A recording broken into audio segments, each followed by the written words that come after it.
Ja. Med et hul med den skæg. Og så let den sammen.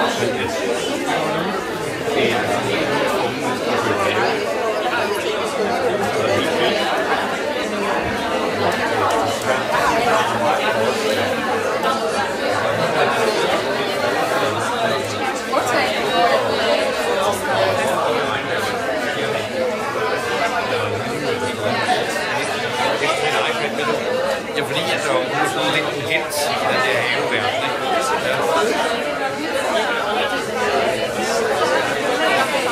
Ja, hun er også ude at holde foredrag og snakker, og folk ringer til hende og spørger og sådan noget, ikke? Jeg ved ikke, hvor hun har det fra, men det er det, hun siger. Nej, det er bare hendes egen udlægning. Jeg ved ikke helt, hvor videnskabeligt det ligger der. Men jeg har jo indtryk af, at hun har noget indtryk af, hvad der sker på området.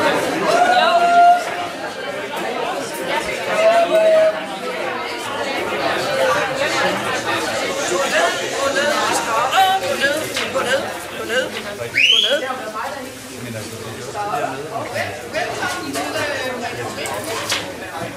økologisk gartneri, økologisk bageri, grøn service, metalværksted og andre ting for unge mennesker med særlige behov. Har ligget her i mange år og har været en lidt en hemmelighed, tror jeg, for mange. Jeg håber, I vil finde det interessant i dag. Det er Kåre, der skal vise rundt i væksthusene.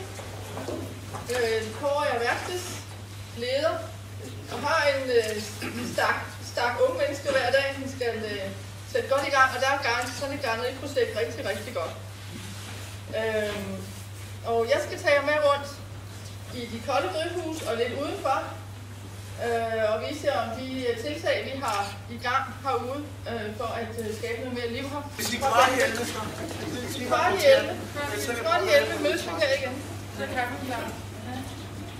Og så må I selv finde ud af at dele op i to, så vi har to lige store. Skruer bare går, og så de første. Det er Leila, der sørger for det. 29, det går igennem. Vi går ud den her vej.